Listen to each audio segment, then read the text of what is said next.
Hey boys, welcome back to the channel for some more Nrl Supercoach. It's going to be the round 5 review, and as you can obviously tell, this is not going to be live, and I'm annoyed because I wanted to do it live, but YouTube is stuffing up.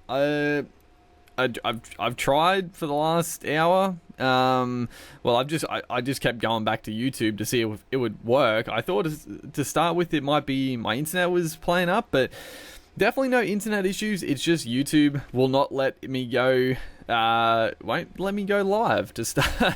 It just keeps loading the page. It won't actually load. So annoying because obviously I did want to do it live. It's easier and honestly it's more enjoyable to do it live, but it is what it is. I'm just gonna instead of mucking around and waiting for it to eventually, I'm sure it's eventually just gonna fix I don't know, some issue with YouTube tonight. But I thought in case it takes too long, I'll make this video just going through the round 5 review, which we had a good week. I definitely will stream the next depending what time, either the Wednesday night or potentially Thursday before the game, depending what time I can do it. But yeah, let's go through the round 5 review. So 1182 top 5%. We jumped up 2,205 spots. We're back in 1938 for the season overall. So a good little bounce back.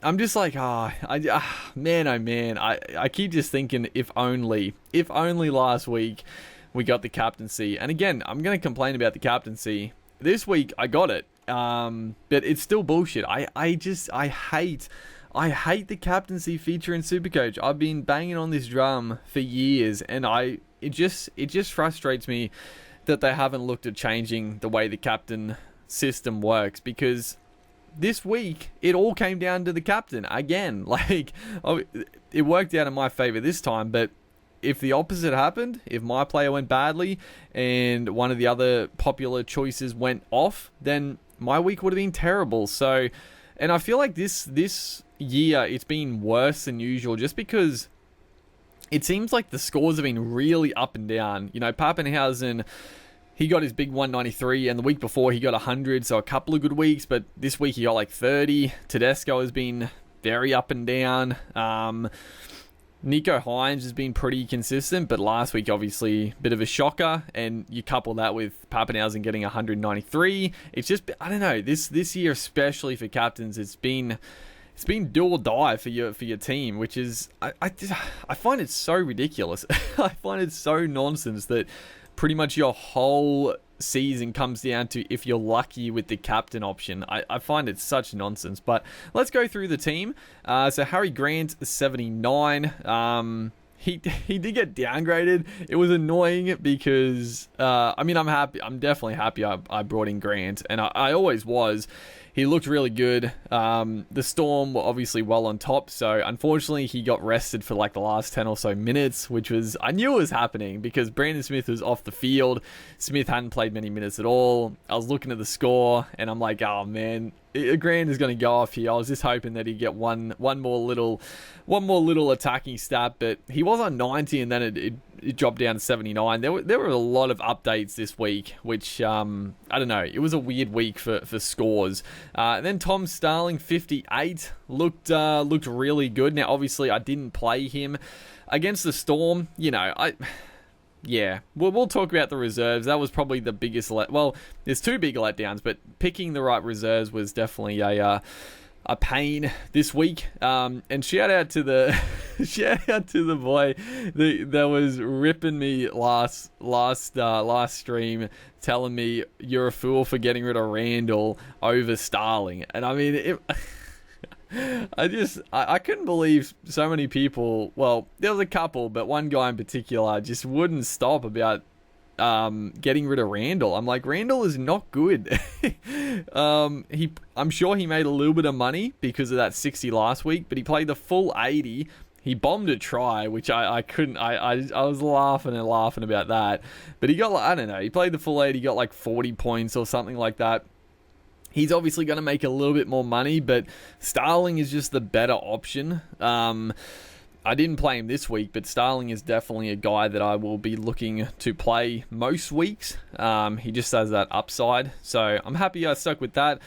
There's I don't know what I'm gonna do with the dummy halves. I don't know. I'm thinking I might just run this for a while. There's a couple of options there, but as we go down here, Jai Arrow 67, really good. Again, he only played, I think, 60 minutes. He played the first 60 straight, I think it was, and then he went off for the last 20 and didn't have to come back on. But man, I mean, Arrow is just an absolute weapon. 67 finally had some decent minutes and didn't get shifted out to the centres and whatnot. So yeah, I'm very happy with the Arrow pickup at the start of the year. Josh King, the absolute king in the forwards, man. 69 points.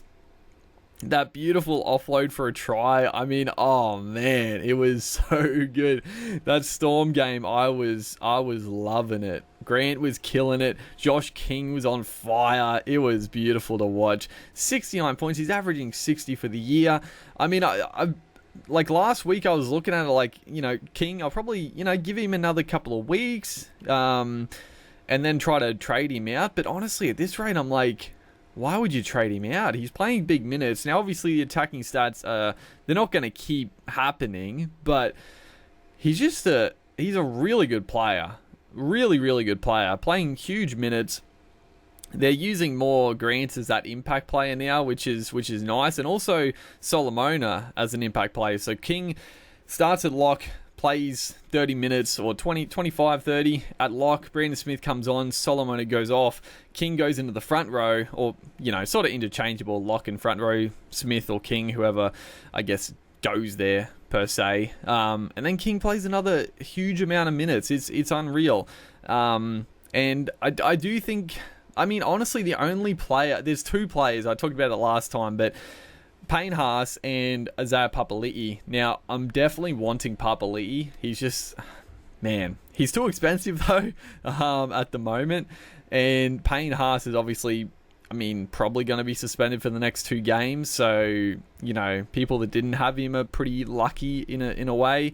But yeah, King, oh man, he's killing it. I'm definitely expecting like those 60s to drop down to more like 40s pretty soon, but I'll ride the big scores while they come and then try to shift him off when it comes back down. Max King 52. I mean, I didn't really see him at all in this game. I mean, honestly, I was sort of in and out, sort of watching it. It was a very boring game in my mind. I mean, the Bulldogs were okay. I don't know. It was a weird one. I thought Penrith were actually pretty sloppy. The Dogs, I thought were okay, but not great. But Max King just banging out big scores, dude. Yeah, people that just have him as a second front rower are doing great things. Honestly, just saving cash in the front row and getting 50s every week. It's very nice. Leo Thompson being very underwhelming. I'm just honestly, he's probably a guy that I just hope that can just crash over for a try in the next couple of weeks to get a nice little boost, and then we'll try to shift him off. The back row, man. So this week, it was the forwards that killed it, and I think most people know the fullbacks were diabolical. But Dave Fafita, 107. Now, a lot of people are salty because he was on like 72, and he obviously got upgraded a lot, but at the same time, I was looking at that and I'm like, there is no way he only got 72 points. Now, obviously, he got that freakish try, it was worth a lot of points, but he had like 2 line break assists that I was like, I'm sure they have not given him these points. He put, I think Corey Thompson away a couple of times down the sideline, not for tries, but line break assists. And I was looking at the score, and I'm like, 72 points. Are you kidding me? I was losing it. So, I mean, 107 is a big jump, but honestly, I think he definitely got underscored originally. People were just very upset, I think, because they didn't have him. They saw this massive increase, but I think for the most part they were fairly warranted. Like, I don't know, they didn't give him those line break assists to start with when he threw those nice balls to Thompson. But Fafita, I mean, I was half tempted to get rid of him for a couple of weeks, but there were more pressing matters with my team, so I never really thought about trading him out. if I didn't have any issues with the team, I probably would have got rid of him a couple of weeks ago. But, you know, he's one of those guys that he was still averaging like 60 points. Obviously, for the money, it wasn't worth it. But if he can, you know, if he can just put on a couple of these performances every 3 weeks or so, he's still going to average like 70 odd points. So, you know, for people that held him or had to hold him, you got the rewards eventually, which is nice. Josh Curran, 92. It was a weird one. Like he was not going well. Honestly, some bad defensive efforts, but he got that nice little try, and then he had a pretty big work rate. So that is very nice to see. Curran, he was a little bit let down the last couple of weeks since I brought him in, but bounce back. Tamalolo, 63. I mean, you know, it's beautiful. Actually,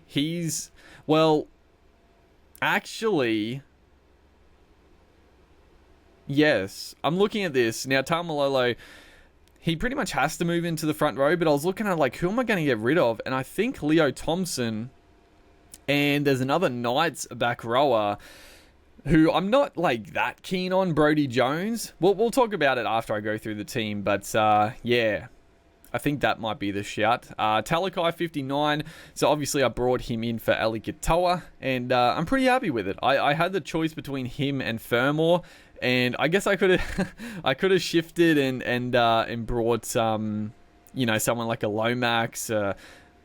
I don't know if I could have afforded Tupou. I think I could have got Manu, who went big, but I'm very happy with Talakai, honestly. He made a lot of carries, but they weren't really going to his side of the field very much. He didn't get too many like really good attacking sort of shouts, but he just, man, he's a weapon.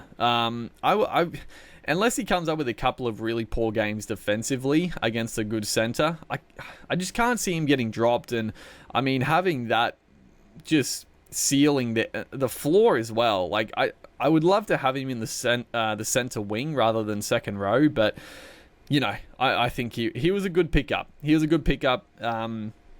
And I think he's matchup proof. Like, obviously against the Tigers, I think a lot of people were hoping he would get like 100 plus. And it definitely had he definitely could have. He was very close to carrying players over like 3 and 4 to a try. But I think he's pretty matchup proof. Like, there's not many centers in the game that are going to be able to stop Talakai. You look at the best, I mean, even like a Justin Olam, like, it's tough to stop a Talakai. Who are they versing, actually? They are versing Melbourne. I think that's why I thought of Olam. But I think Talakai still can break tackles against the best defensive team. So, you know, a tough game this week, but I think it's pretty good, smooth sailing after that. Jeremiah Nenai, he is probably a guy that I'm unsure. I'm probably going to look to get rid of him because I definitely think he's got those. I mean, he obviously has those big games in him, but he's had a few too many 30 scores. And at the end of the day, if he's getting like 3 30 scores and then 1 90-point score, the average is still not great. So I think there's better options in the second row. So I think Nenai is a guy that I'm going to look to get rid of. One of my bad reserve options, Tuolangi. Oh man, I'm so mad, and I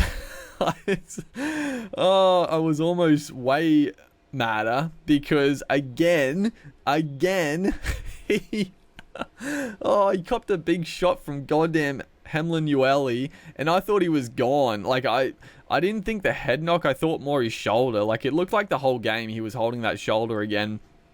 And when he copped that shot, he was definitely holding it, and I thought, oh man, he's gonna be gone again. He was on like 5 points, and I thought, this is just diabolical. He cannot stay on the pitch.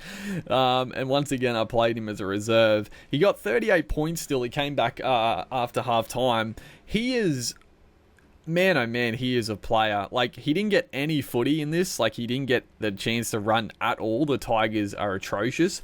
His defense, though, wow. He came up with some incredible defensive plays. Just the Tigers, man. I'm going to go on a little bit of a rant about the Tigers here, but like, I gotta be honest, it's not looking good for a while for the Tigers, because if you look at that forward pack, it's pretty disgusting. But there's two guys that I would be looking to keep at all costs, and that is Tuolangi and Luciano Leilua, and both of those guys are leaving next year. Oh man, that hurts. That hurts a lot for Tigers fans. Your two actually good forwards are leaving next year. Tuolangi, if he can just play the full 80, he's so... I don't know what I'm going to do. Am I going to keep reserving him in the hopes that he doesn't get a head knock or doesn't get injured? I don't know. I feel like he's such a good pod reserve now, because no one's going to reserve him because he keeps getting these low scores. And I keep seeing like people, like other like podcasts are talking about him being like, oh, he's underwhelming and he hasn't quite lived up to it. I'm just like, I'm losing it. I'm like, have you watched the games? Like he literally keeps getting concussed or he's had an injury like in every game. So he's still got 38 points in a well-beaten team. He had no football, so and he had to go off with concussions. So honestly, not the best, but I was pretty happy with it. But there, I lost. I could have had like a well over 1,200 score if I got my reserves right. I mean, Starling, King, Schneider, 65. Yeah, disappointing there. The Haas, Nico Hines. So we captain Hines. I don't know. I thought it was not the obvious choice, because obviously I was worried with the Storm game with Pappenhausen. He could have gone big. But Hines, I just knew there was a bounce back. Like he and it's been, I don't know, like you don't want to do it like this in Supercoach generally, but it's sort of happened this year so far, where if one of these guns have had a bad week, you put the captaincy on them the next week. I feel like Pappenhausen is a great shout this week, or even Tedesco, I feel like is a pretty good pod captaincy option. A lot of people are going to get rid of him, and he hasn't looked good, but they just bounce back. They just bounce back for a big score. So Nico, he got me a ton there. He definitely had some unicorn points. If I didn't own Hines, I would be very mad at how he got 117, but I'm happy. I'm a happy owner. Brad Schneider, just killing it. 65 points. Like I didn't play him because they were versing the Storm, and he didn't really do anything, but he got 65 points, dude. I said it in the last week. He is definitely going to be the cheapie of the year. He's very good. It's interesting. Like when Fogarty comes back, like Schneider obviously is going to drop out, but he's a good player. Like I don't know. I mean, maybe Tigers have a look at trying to poach Schneider and piss off Brooks. I don't know how the fuck Brooks keeps getting selected and not dropped, but we're not going to keep talking about the Tigers. I don't want to put the boot in too much. Dylan Brown, 56. He got saved by a try and a try assist. I don't know. He wasn't running the footy. Like I think he only made like 24 meters all game. It was just a bit of an unlikely game for Brown, but he still found a way to get 56, which was nice. So you can't complain there. And then our backs were... Yeah, the backs weren't the best. Isaac Tago, 46. He was on like 40 at halftime, I feel like, because he got the try. I think he got the try assist for Taylor May. Taylor May, 86. He was probably on like 80 at halftime as well. He could have had another hat trick. My God. Kurt Mann, 49. Not disappointed. And then Will Penasini, 40. So Penasini, out of all my centre wings, he's probably the one guy I'm looking at getting rid of. And I guess Billy Smith as well to an extent. And I guess even Valia, because it doesn't look like he's coming back into the side. But the rest of them, Taylor May, Tago, are certainties. And then Kurt Mann, I feel like...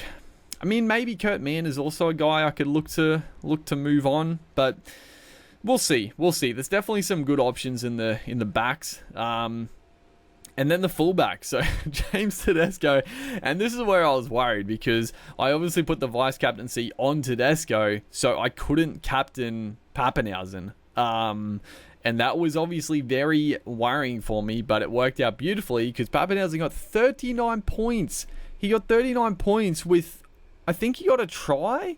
he got a try and like 4 goals. How did he get 39 points? It's crazy. He obviously went off for that head knock, but yeah, I guess he just didn't run the football at all. It was, but still, it worked out fine. It worked out good for me, I guess, because a lot of people would have captained him this week and suffered the consequences. But Tedesco, I don't know. I mean, so the big shout this week is obviously Blake Taff getting that fullback spot over, like, Latrell Mitchell is out for like 8 weeks now. Blake Taff is going to kick goals. I don't even know how much is he actually. He's pretty cheap. I don't think he's bottom dollar. Oh, there he is, 210. So he got 39 points. I mean, I think a lot of people are going Tedesco to Taff, and I mean, I can see it. Like, you get so much money, and I think Taff, like, he can score well. Like, I think he can go pretty well, but I'm sort of like Tedesco. He's going to come good, surely. Like, he's not even, like, it's not even that he's playing, like, Supercoach-wise poorly. You know, sometimes players play well and their Supercoach score just isn't good. I just feel like Tedesco's form has been awful. Like, I feel like in real NRL, like, he has not looked good at all. So I do feel like he's going to come good. They have a good draw coming up. Like, they take on the Warriors this week, and I think they got, like, the Titans and maybe the Cowboys come up as well, maybe the Dragons. Like, they've got a good draw. So, I want Taff, but I don't think there's really a way to get him other than Tedesco, because I don't want to trade out Schneider. I think he's only a halfback fullback, so I can't trade out Ilias, which is disappointing for him. But yeah, other than that, the team is pretty stock. So like I said, what was I going to do? Oh yeah, Tamalolo up to... Yeah, so this is what I was talking about. So Tamalolo up to prop. So it would give me like... I'd have so much money in the props, which is very unlikely, but it'd be nice. And then Thompson, we can go straight to Jones. So again, I'm not that keen on Brodie Jones. Like, he's not really like a keeper. He's more of just make some money. You know, he got 47, he's at 275, so obviously he's good value, but he's not going to be... I don't know, would you even play him in his 17? I still think it's a good trade. Like, he's definitely a lot better than Leo Thompson, without a doubt, and he's going to have that back row spot for a while still, with Barnett being out, but... Yeah, I mean, it's probably the trade I'm going to make. And then if I do that, the other guy that I think I don't have to get rid of, but the other guy, well, I guess there's two, right? There's a couple. I mean, Nenai is definitely on the chopping block, but I can see myself riding it out with him for a little bit, because if we look... I think all the good options are going to be a little bit too much. I mean, don't get me wrong, Cameron Mckinnis. Oh, Mckinnis. He's dropped a fair bit of cash, and he's starting to play some bigger minutes. I don't mind the Mckinnis pickup. I'd probably rather have him at hooker, though. But I'm not going to trade out Starling or Grant at the moment. So maybe get him Mckinnis, because I feel like he's about to... turn it around, but also the fact he's not getting named to start worries me. But Mckinnis, I mean, he's a Supercoach gun if he gets minutes. And then we have, who else can we get? Tarpany's just not really getting the minutes. I mean, so there's Fermor. Obviously, he went up another 50k, so he's made good money, but yeah, I just feel like that 40 is around what Fermor got. So I'm happy I went with Talakai over Fermor. Don't get me wrong, Fermor has been very good, and he could still bang out like 60, 70s. His attack has been very nice, but I feel like Talakai just has a better floor and a higher ceiling on top of that. The only issue is I guess, the certainty of starting. You know, Talakai potentially could get dropped at any week. Fermor is pretty much locked in. That's the only real downside to Talakai, but I don't know, I still prefer, I guess the centre wing as well. You can play Fermor in the centre wing. But in saying that, I also think there's better options in the centre wing than Bo Fermor. But yeah, it's a bit of both. Teague Wilton, very popular. Only got 33. I don't know. Did he get injured? I'm not too sure. And then if we go up, Harawira Naira started well, but he's definitely hit a bit of a wall. Radley is so up and down. I would never go there. Tupanua's not a bad option. He honestly hasn't set the world on fire. I mean, the Roosters in general just haven't. I just feel like they haven't clicked. They've had a couple of standout performances from individuals, but as a team, they just haven't looked very sharp this year. And Tupanua, maybe they'll start to go on a run, and he'll definitely pick it up. And then if we go up, Olakawatu is actually still within reach. I mean, that's nice. I gotta be honest. I mean, Ewan Aiken, actually, he's been going pretty good. He got that 94. I still think he's only averaged 62. I don't know. I wouldn't be going Ewan Aiken. I mean, I want Isaiah Papali'i. That's the guy I want in the front row. Or in the back row, honestly. He's killing it. But, yeah. Kolomatangi's up to like 600k here. Ryan Madison bounced back in the centre wing. Viliama Kickout. You just gotta ride it with Kickout, don't you? This is the reason I didn't start with him. I mean, he banged out some big scores back to back, but he's just so up and down. And even when the Panthers score well, like, he can just not touch the footy much. It'd be very frustrating. It's very frustrating to watch. Angus Crichton looked pretty good. I feel like Crichton, I mean, it's weird to like trade him out and then bring him back in, but if he gets that start, like, surely he gets the, I don't understand this Nat Butcher starting. Like, he's a fine player, but I mean, come on, Angus Crichton is a far better footballer than Nat Butcher. There's no fucking debate there. Like, I don't get why Crichton is on the bench. He's not a middle forward. Yeah, I don't know. It's weird. It's honestly weird. But I do like, where the hell was he? Yeah, Olakawatu. He hasn't actually gone up much in price at all. I thought he would have gone up quite a bit. He had a couple of low scores, but he's, I don't know. I mean, well, look at this. I mean, it's nice. Honestly, it's a pretty nice looking team now. I don't know. I'm not 100% sold. I'm not 100% sold at all, but it's not bad. It's not bad at all, because then we can then we can have Tamalola and Arrow in the front row, which is very nice. I probably wouldn't play Jones. I'd probably Josh King, you'd probably have to keep playing him until he starts going badly. And then, yeah, I mean, I probably should play Schneider. Take it off fucking Tuolangi. Even though I'm like, I just got to keep riding with Tuolangi, because I just feel like there's points in him. And no one's going to reserve him, but I don't know. I probably should just take the free points with Schneider. He's just looking very nice. Taking on the Cowboys this week.